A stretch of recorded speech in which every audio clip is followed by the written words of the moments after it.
लखन माजरा गांव में कल जो बहुत ही अप्रिय घटना हुई, जिसमें एक 16-17 साल का बच्चा इस परिवार का जो बास्केटबॉल का नेशनल प्लेयर था और वो प्रैक्टिस कर रहा था, आगे नेशनल टूर्नामेंट के लिए जाना था, सिलेक्टेड था अंडर 17 में। तो अचानक से पोल गिरा और उसके ऊपर गिर गया और उसकी मौके पर ही मृत्यु हो गई। तो पूरे देश में नेशनल मीडिया ने इसको कवर किया, पूरे देश में खिलाड़ी सकते में हैं कि ऐसे स्पोर्ट्स इंफ्रास्ट्रक्चर अगर होगा तो फिर क्या होगा देश का। मतलब प्रैक्टिस करते समय बच्चे की ऐसे अचानक घटिया मटेरियल लगे होने की वजह से वो पोल गिर गया। मैं खुद स्पोर्ट्स लवर हूँ, मैं स्पोर्ट्स मंत्री भी हूँ पंजाब का। NBA देखते हैं, हम फॉलो करते हैं, जो सबसे बड़ा बास्केटबॉल का प्रीमियर लीग है, जैसे हमारे IPL है। अमेरिका में NBA, जिसमें 1.5 क्विंटल के प्लेयर हैं। शकील ओनील, लेब्रॉन जेम्स, बड़े बड़े प्लेयर हैं। केविन ड्रायंट 1.5 क्विंटल के 7-7 फुट के 7.5 फुट के कद हैं, 1.5 क्विंटल का उनका वजन है। वो ऐसे लटक जाते हैं, वहां तो कोई ऐसी घटना हुई नहीं। कैमरा पीछे कर ले भाई तू अपना। अगर हमारे बच्चे, आम घरों के बच्चे ग्राउंड में जाते हैं तो ग्राउंड से उनकी लाश वापस आएगी क्या? इसके लिए जिम्मेदार कौन है? कौन भेजेगा फिर अपने बच्चों को ग्राउंड में? वैसे तो बहुत एडवर्टाइजमेंट करते हैं बच्चों को खेल की तरफ, युवाओं को खेल की तरफ प्रेरित करो। क्या ऐसी घटनाएं प्रेरित करेंगी? इस गांव के मेरे पास लिस्ट है, इस गांव से 47 से ज़्यादा प्लेयर हैं, जिसमें से इंटरनेशनल प्लेयर हैं। कोई 8 टाइम, कोई 5 टाइम्स, 2 टाइम्स इंटरनेशनल पार्टिसिपेशन है, नेशनल पार्टिसिपेशन है बास्केटबॉल जैसी गेम के लिए। तो एक गांव में कई बार किसी इलाके में किसी न किसी स्पोर्ट्स का कल्चर डेवलप हो जाता है। यहाँ बास्केटबॉल का हो गया, कहीं किसी इलाके में कुश्ती का है, किसी इलाके में बॉक्सिंग का है, किसी इलाके में हॉकी का है, ऐसी पंजाब में है। तो अगर हमारा बच्चा ग्राउंड में जाके माता पिता को ये रहेगा कि ग्राउंड से वापस आएगा या नहीं, तो इससे ज़्यादा इनसिक्योरिटी क्या हो सकती है? ये देश के जो खेल मंत्री हैं, नेशनल स्पोर्ट्स मिनिस्टर, उनको इस बात का संज्ञान लेना चाहिए। पूरे देश में ऐसे ग्राउंड जो अनसेफ हैं या इंफ्रास्ट्रक्चर जो अनसेफ है, उसकी जांच होनी चाहिए। अभी हमें कॉमनवेल्थ गेम्स मिल गई 2030 में, तो पिछली जो कॉमनवेल्थ गेम्स हुई थी उसमें क्या किरकिरी हुई थी?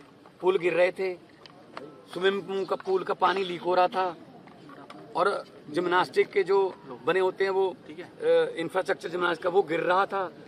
तो क्या ऐसी उदाहरणें अभी भी पेश हो रही हैं? तो क्या हम विश्व गुरु बनने के लायक होंगे फिर इससे?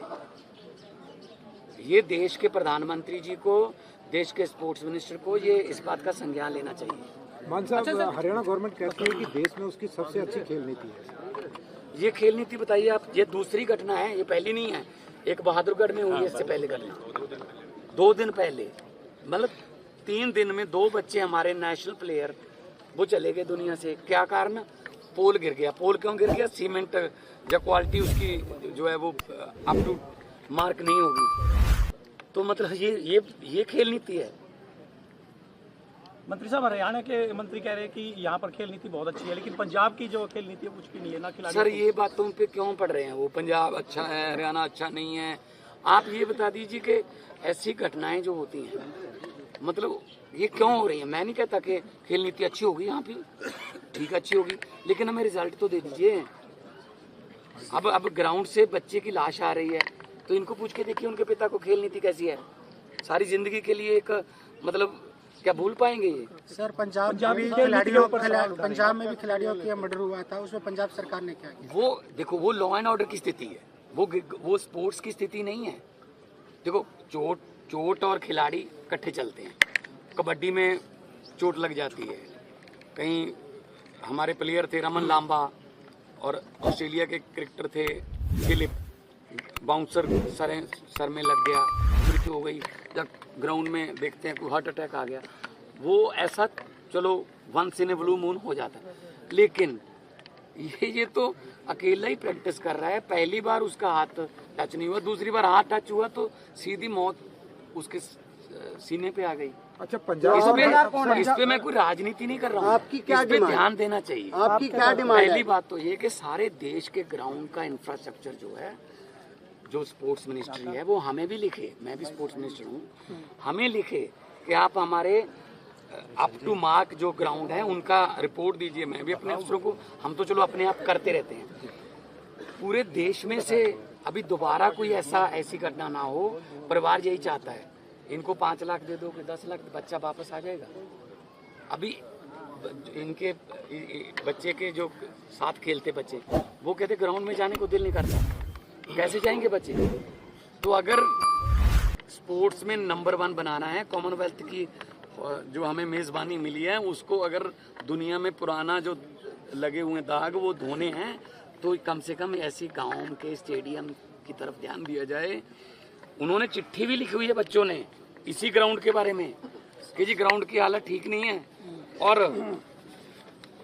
ये मेरे पास एमपी लड़का है दीपेंद्र हुड्डा ने 7/11/2023 को पैसे जारी कर दिए थे, 12,30,000 construction of basketball ground sports stadium Lakhan Majra. ये देखिए, आप जूम कर लीजिए इसको, पैसे ही नहीं लगा। कहाँ पड़े हैं पैसे? ये एमपी लैड का पैसा है। यूसी कैसे मिल गया? फिर अगर पैसा इस्तेमाल नहीं हुआ तो यूटिलाइजेशन सर्टिफिकेट देता है डिप्टी कमिश्नर, तभी आगे की किस्त आती है एमपी लैड की। मैं एमपी भी रहा हूँ 2 बार संगरूर से। तो ये पैसे अभी कह रहे हैं कमेटी बना दीजिए, हमने ये कर दिया, वो कर दिया, लेकिन अगर ये पैसे टाइम पे ये इस्तेमाल हुए होते तो शायद इस घर में खुशियाँ होती है। अच्छा, हरियाणा और पंजाब दोनों प्रॉस्पर स्टेट प्रदेश है। की सरकार हरियाणा की हमने पूछा था कि पंजाब के मुख्यमंत्री यहाँ पर पूछे, उन्होंने कहा कि आए परिवार को सांत्वना दे, लेकिन राजनीति करना। मैं बिल्कुल नहीं कर रहा हूँ राजनीति, मैंने क्या राजनीति कर लिया? क्या करते हैं, मैं आ नहीं सकता। मैं स्पोर्ट्स लवर हूँ। एक खिलाड़ी की ऐसी कल से जब मैंने वीडियो देखी है, पूरे देश में चल रही है, नेशनल मीडिया में चल रही है, तो मैंने मुख्यमंत्री से कल बात भी की है कि मैं जा रहा हूँ, मुझे राजनीति करनी पड़ी है। मैं उनको कोई नीचा दिखाने या किसी की निंदा, इसके लिए कोई और मंच है, वो इलेक्शन के समय या कोई राजनीतिक रैली में कर लेंगे। लेकिन आज मैं ये मांग करता हूँ, इस परिवार के पास और कोई कमाने वाला है नहीं साथ में, और दुखों का पहाड़ टूट गया। सरकारी नौकरी और ऐसा मुआवजा जो कम से कम परिवार इधर उधर की ठोकरें मत करें, खज्जल खुआरी से बचें, सरकारी नौकरी दें इनको। और लखन माजरा के सारे स्पोर्ट्स को प्यार करने वाले जितने भी लड़के हैं, बच्चे खेल रहे हैं, है ना, उनके लिए अच्छा इंफ्रास्ट्रक्चर बना के उनकी याद में स्टेडियम का नाम उनकी याद में रखा जाए उसके नाम पे, और इंफ्रास्ट्रक्चर अच्छा हो ताकि आगे से ऐसी घटना ना हो। इस परिवार की यही मांग है कि कोई और प्लेयर हमारे जैसा कोई परिवार ऐसा दुख ना जाए। हरियाणा और पंजाब दोनों प्रॉस्पर स्टेट हैं। पंजाब सरकार की तरफ से क्या मदद रहेगी? जो कहेंगे, मैं तो मुझे कोई ऐसा नहीं है। मैं अभी इनको परिवार को पूछा है, मैंने बहुत से सीनियर बुजुर्ग लोग भी मिले हैं कि आप मेरी तरफ से, मैं एक स्पोर्ट्स लवर के तौर पे आया हूँ, मतलब ऐसी घटना नहीं होनी चाहिए ग्राउंड में, खास तौर पे ये मैन एरर है, ह्यूमन एरर है। मांग क्या करते हैं आप परिवार की तरफ से, क्या मांग करना, क्या होना चाहिए? एक तो परिवार को नौकरी, ताकि परिवार कम से कम वहाँ जाए, ग्राउंड उनके नाम पे हो जाए, और ग्राउंड का, सारे ग्राउंड का, नॉट ओनली लखन माजरा, जितने भी देश के ग्राउंड हैं, बास्केटबॉल के हैं, चाहे वो कोई स्पोर्ट्स नर्सरी यहाँ से वापस ले ली, देखो है ना, हम नर्सरियाँ बना रहे हैं। नीति है आपकी, अच्छी नीति है। अच्छा, हरियाणा और पंजाब में ड्रग्स की जिस तरह से बात है, कहीं खेल में वो उस पे बात कर लेंगे। जो ड्रग्स खेल में बाधा आ रही है, देखो ड्रग्स में ना, वो तो डोप टेस्ट होते हैं, वो तो बहुत सख्ताई है, स्पोर्ट्स में तो हो नहीं सकता। प्लेयर जो ग्राउंड पे जाता है वो कभी नशे की तरफ या बुरी संगत की तरफ नहीं ध्यान देगा। हम भी यही कोशिश कर रहे हैं पंजाब में कि स्पोर्ट्स की तरफ लेके जाएं बच्चों को। हम खेड़ा वतन पंजाब दियाँ, उसमें हर उम्र का जो है, ये 3-3 पीढ़ियाँ एक ही ग्राउंड में खेल रही हैं, पोता भी वही है, बाप भी वही है और दादा भी वही है। 60 साल से ऊपर की जो एज है उसकी भी कैटेगरी है। तो खिलाड़ियों को प्रोत्साहन इसलिए दे रहे हैं हम कि ग्राउंड में जाएंगे, शरीर से प्यार होगा, बुरी संगत से बचेंगे, ये नशे वशे इधर उधर मन नहीं भटकेगा। लेकिन अगर ग्राउंड में जाकर स्पोर्ट्स इंफ्रास्ट्रक्चर ही ऐसा है, यहाँ आके बच्चे की लाश आती है तो माँ बाप क्यों कैसे भेजेंगे, किस हिम्मत से भेजेंगे बच्चों को। सारे देश के स्पोर्ट्स इंफ्रास्ट्रक्चर को चेक करना चाहिए। अभी हमें 2030 तक मौका है, 5 साल 4.5 साल जितने भी रहते हैं कि 2030 कॉमनवेल्थ गेम्स होंगी, उसके लिए हमारा देश का इंफ्रास्ट्रक्चर इसी बहाने ठीक हो जाए। मैं भगवान से यही अरदास करता हूं। Thank you.